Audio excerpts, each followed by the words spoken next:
Good morning everyone.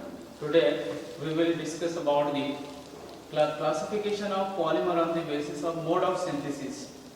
And in this methods classify addition copolymer and condensation polymer. First of addition polymer. Addition polymer, the polymer formed by the addition of two or more than monomers unit but without elimination of any byproduct or elimination of small molecules is called as addition polymerizations. In addition polymerizations, maximum unsaturated compounds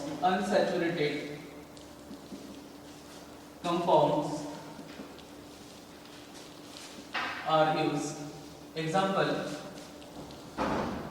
those are unsaturated is a double bonds ethene or one double bond CH, single bond CH, and CH2 is a 1,3-butadienes.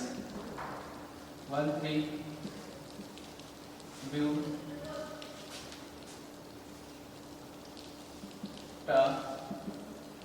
Okay, इसमें से हम इसको क्या बोल सकते हैं? Double bonds, two double bond and single bonds.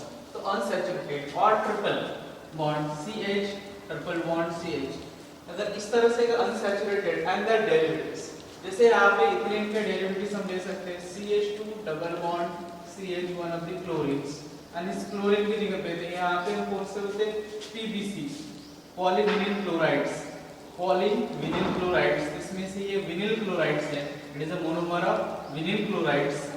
And next vinyl के जगह पे हम दूसरा ले सकते हैं ऑर्लेन करके CH2, यहाँ पे डबल बॉन्ड CH और यहाँ पे साइनाइड.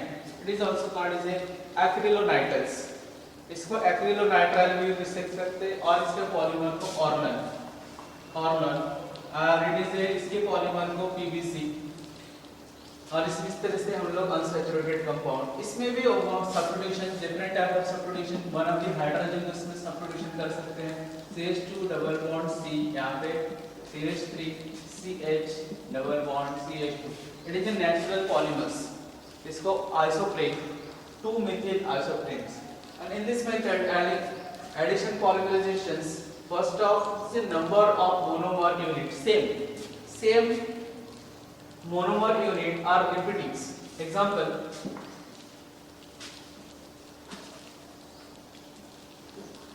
जैसे इस मॉलिक्यूल को हम रिपीटिंग लेते हैं इथिलीन को, तो यहाँ पे CH2 double bond CH2, this molecule activated by the any reagents. इसमें एक्टिवेट करने के लिए इसमें भी टाइप रहेगा. फिर से addition polymerizations is a two types, is a homo polymer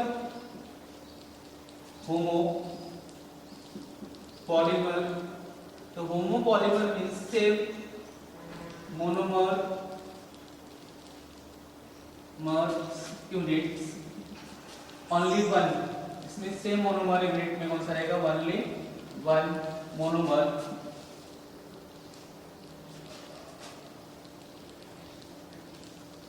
only one monomers, मतलब एग्जांपल हम ये लिख सकते हैं इथिलीन, इसमें ओनली वन रहेगा CH2 ऐसे n नंबर. तो n number reaction is any mediums, जिसमें से CH single bond CH both side are bonding is n. इस n means polymers. यहाँ पे n मतलब हम कौन सा ले रहे? Polymer. n number of monomers, n number of monomer हम कौन सा ले रहे? इथीन. इसलिए इसी का पॉली फॉर्म में पॉलीथीन.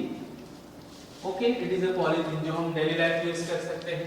सेकेंड, इसमें होमो के बाद इसमें से आ जाएगा हेटेरो, जिसको हम को-पॉलीमराइजेशन बोलते हैं. को-पॉलीमर्स and co-polymer at least two different monomer, at least two different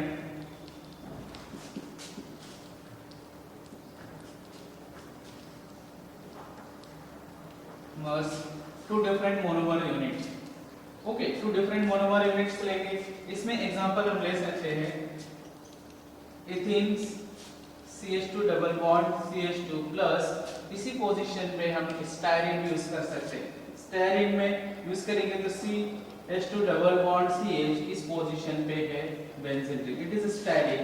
और यहाँ पे दिया है इथेन। इथेन की जगह पर दूसरे मॉलिक्यूल अगर लेंगे तो इसमें 1,3 ब्यूटाडाइन्स भी यूज कर सकते हैं, CH, और इस पोजीशन पे डबल बॉन्ड CH। इसका नाम क्या रहेगा 1,3 ब्यूटाडाइन। इसमें से ब्यूटाडाइन्स और इट इज ए स्टाइरिन। इसमें से स्टाइरिन और एक ब्यूटाडाइन जिसको शॉर्ट में ब्यूना, उसको S बोला जाता है। क्या बोला जाता है? Buna S is a 1,3 butadiene और styrene is a buna S। इसमें से टू डिफरेंट मोनोमर, पहला मोनोमर कौन सा है 1,3 ब्यूटाडाइन, second monomer is a styrene. इसमें से polymerization, it is a type of the home polymerization. इसमें दूसरा मेथड यूज कर सकते हैं, जैसे हम फॉर्मलाडेहाइड लिया जाता है C, ओके। तो ये फॉर्मलाडेहाइड इसके फिनॉल के साथ रिएक्ट करना है, तो यहाँ पे कौन सा रहेगा? इसे यूरिया फिनॉल फॉर्मलाडेहाइड्स। इसमें हम बैकेलाइट्स, इसमें से देखते हैं कौन से बैकेलाइट्स, ओके। इसमें से कोपॉलीमराइजेशंस, ये हो गया एडिशन पॉलीमराइजेशंस। अभी condensation polymerizations. First of condensation polymerizations, the polymerization formed by the condensation at least two or more different or same with more than difunctionalized group, more than difunctional or trifunctionals, and elimination of small molecules, that is HCl, water molecule, ethyl alcohol, or is the small molecules. इसमें से कंडेंसेशंस और इसमें से more than is a difunctional group attested by both end और trifunctions. इसमें example देखेंगे कि condensation में डेफिनेशन में किसी सेम मॉलिक्यूलर इसमें से एग्जांपल नायलॉन 66 आएगा। इसमें नायलॉन 66 मतलब कार्बन, इसमें क्या दिया है NH2 is a CH2 6 molecule, हेक्सामिथिलीन diamine, क्योंकि यहाँ पे CH2 ग्रुप हेक्सामिथिलीन डायमाइन, ये फर्स्ट हेक्सामिथिलीन, इसको शॉर्ट में हम डायमाइन, ओके। इस तरह से हम देखते हैं डायमाइन। और इसका दूसरा है एडिपिक एसिड, दो functional group, this is OH C double bond O, इस पोजीशन पे 4 कार्बन, फिर से यहाँ पे एसिडिक ग्रुप, ओके। इसमें डायफंक्शनल, इसमें 2 NH2 ग्रुप है, यहाँ पे NH2 है, यहाँ पे एसिड एंड एसिडिक ग्रुप है, इट इज एडिपिक एसिड, ठीक है। तो इसमें से इस मेथड में एसिड क्या देखेंगे डायफंक्शनलाइज। इसमें से ये एंड, जिसको क्या बोलेंगे, इसको टेल एंड हेड के साथ कंबाइन होगा और एलिमिनेशन हो जाएगा इसमें से वाटर मॉलिक्यूल्स। इनमें से hydrogen, one of the hydrogens, इसमें से हाइड्रोजन और इस पोजीशन से OH एलिमिनेट हो रहा था वाटर मॉलिक्यूल्स। तो फार्मूला आएगा NH2CH26 और यहाँ पे NHC डबल बॉन्ड O, फिर यहाँ पे CH2 4 and C double bond OH। तो कॉमन में तो दोनों मोनोमर में इसमें भी 6 कार्बन प्रेजेंट है, कार्बन नंबर 6 यहाँ पे, और इस पोजीशन पे 4 और यहाँ पे 5 6, इसमें भी कार्बन कितना है 6, इसलिए इसके नाम इसमें लिखा जाता है नायलॉन 66 यानी 66। तो 2 मोनोमर है। तो कंडेंसेशन पॉलीमराइजेशन पे small molecule of water molecule eliminate हुआ है, और इस जगह पे हम क्या बोल सकते हैं कि सिंगल और डिफरेंट मोनोमर एंड कंबाइंस। इसमें से दूसरा एग्जांपल हम उससे कैप्रोलैक्टोन से नायलॉन 6 में भी उनमें से भी एलिमिनेशन होगा। इसमें टेरिलीन, बैकेलाइट्स एंड एल्किल रेजिन्स, ठीक। इसमें से नेक्स्ट है टू क्लासिफिकेशन एडिशन, जिसमें डायरेक्ट अनसैचुरेटेड कंपाउंड जो double bond and triple bond direct combine होगा इज ए होमोमर, और कोपॉलीमर सिंपल कंडेंसेशन में इसमें से एलिमिनेशन नहीं होता है, एडिशन में कोई भी मॉलिक्यूल एलिमेंट नहीं होगा, और कंडेंसेशन पॉलीमराइजेशन पे स्मॉल मॉलिक्यूल एलिमेंट होगा like water molecule HCl, ethyl alcohol etc in this way। और इसमें से भी सेम या डिफरेंट मोनोमर भी कंबाइन हो सकते हैं, और इसमें मैक्सिमम क्या होनी चाहिए, both end are difunctionalize active group, दोनों साइड में, दोनों एंड में एक्टिव या इसमें ट्राइफंक्शनल ग्रुप भी पॉसिबल है। नेक्स्ट हम इसमें से देखते हैं कि जो हम लोग एडिशन पॉलीमराइजेशन देखते हैं, and it is also called as, इस मेथड में तो चेन ग्रोथ इस मेथड को क्या बोला जाता है? Chain growth polymerisation method, chain growth polymerisation, chain growth polymerizations. Okay, and condensation polymerization also called as step growth. Is it step growth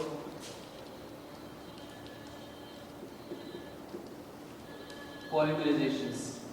इसकी मेथड, प्रिपरेशन ऑफ मेथड में इसमें हम क्या देख रहे हैं? Step growth polymerization and addition is the chain growth polymerizations. Next type is addition polymerizations. Again subdivide, यानी जो हम चेन ग्रोथ देख रहे हैं उसको फिर से सब डिवाइड किया गया है. और सब डिवाइड में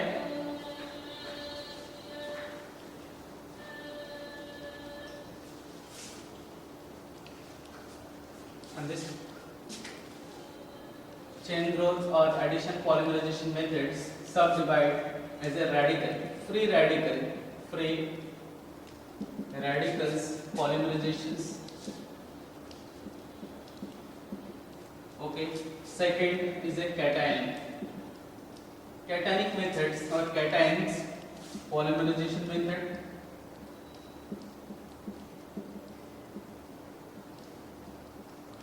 And third is the anion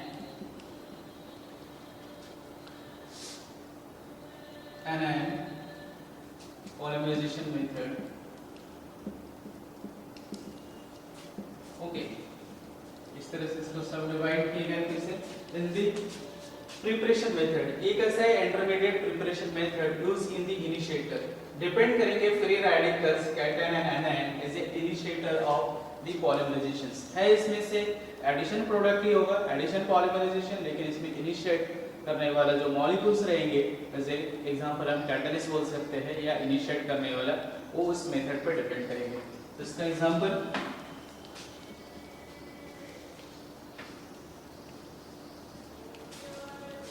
सबसे पहले फ्री रेडिकल के बारे में डिटेल देखते हैं.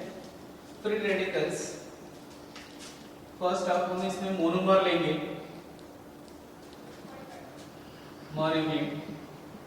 इथीन लेंगे, CH2 डबल बॉन्ड CH2, और इसको फर्स्ट इस मॉलिक्यूल को हमको पॉलीमराइजेशन करना है. इसमें से कौन सा मेथड रहेंगे? Free radicals as a initiator. तो एग्जांपल में इसमें first step first as initiations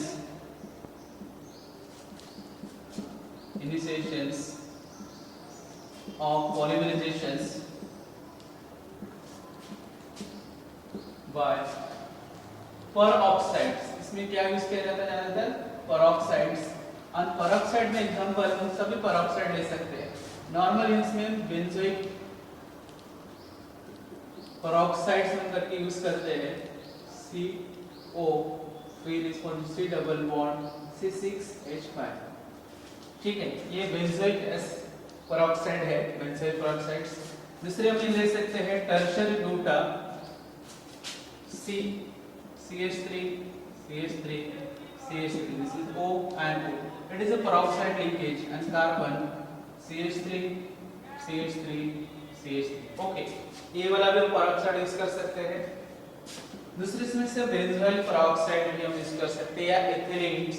इस तरीके से जो कार्बन्स है C2H5 C, जो कार्बन्स इसमें से डायरेक्ट इसमें ऑक्सीजन डायरेक्ट बॉन्डिंग C2H5, ये भी पेरोक्साइड का हम के यूज कर सकते हैं.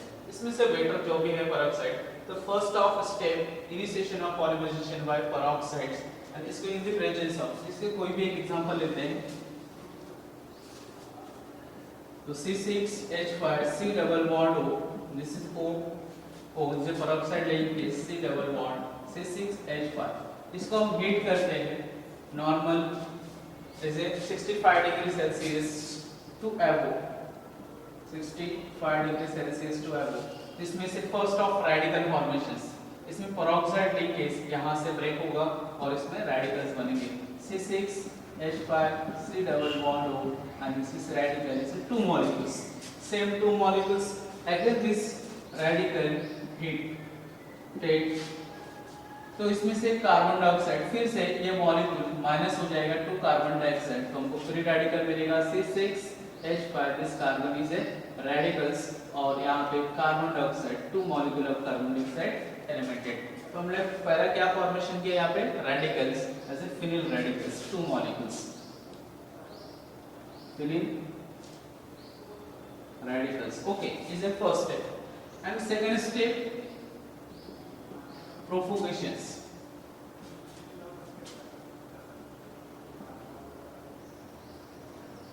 Propagations of polymer. Okay, propagation of polymer. First off, this radical C6H5 radicals react with one molecule of monomer, क्योंकि हमने यहाँ पे मोनोमर कौन सा लिया इथिलीन मोनोमर्स।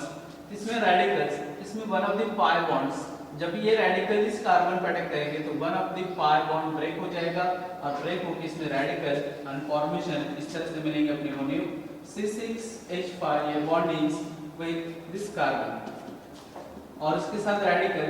तो सेम जब एक radicals one of the radicals bonding with another radical तो रिमेनिंग वन रेडिकल्स रह जाएंगे सेकंड कार्बन में, इस कार्बन में ये रेडिकल्स रह जाएंगे।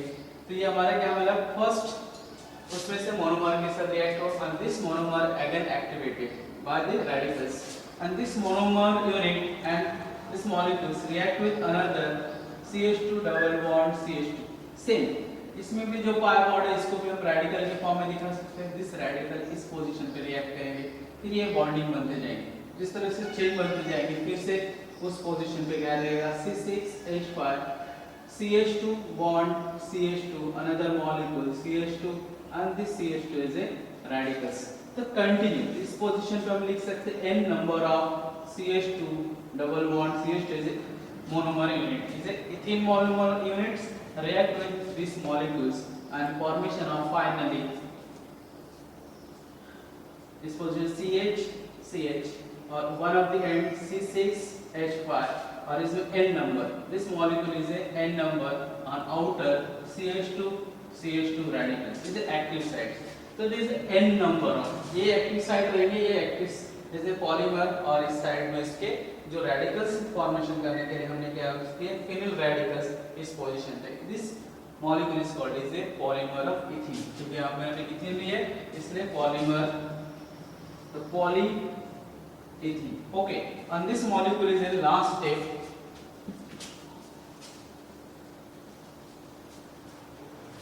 इस स्टेप 2 के बाद स्टेप 3 4 लिख रहे। इस मेथड में रहेगा टर्मिनेशंस, लास्ट में टर्मिनेशंस ऑफ पॉलीमर्स। अभी टर्मिनेशंस एटलीस्ट 2 मॉलिक्यूल्स जैसे 2 मॉलिक्यूल को अगर हम कंबाइन करते हैं तो टर्मिनेट, क्योंकि ये एक्टिव है रेडिकल फॉर्मेशन ऐसे 2 मॉलिक्यूल्स। तो हम लोग 2 मॉलिक्यूल में C6H5 CH2 this is CH2 n number CH2 and CH2 this is radical react with another molecule as a radicals कई ले रहे CH2 और इसमें C as a bonding CH2 and this molecule C6H5। अब इसको terminate दोनों radical इसे combine होकर सिग्मा बॉन्ड बनेंगे और यहाँ पे टर्मिनेट हो जाएगा पॉलीमर्स क्या बनेंगे C6H5 बॉन्ड CH2 मॉलिक्यूल्स और ये रिमेनिंग CH2 और ये दोनों मॉलिक्यूल से टर्मिनेट हो रहा है न्यू बॉन्ड और यहाँ पे फिर से अपने को क्या मिला है इसे CH2 एंड यहाँ पे C6H5 फिर से बिग मॉलिक्यूल ऑफ पॉलीमर्स। इस ऐसे दोनों जगह पे इसमें से पोजीशन पे जैसे n दिया है डायरेक्ट हम इसमें से 1n करके कंसीडर कर सकते हैं और इसे terminations. It is the final product of the polymer activated by the phenyl radicals। okay, next lecture हम इसमें से देखेंगे as a cationic और anionic methods। thank you।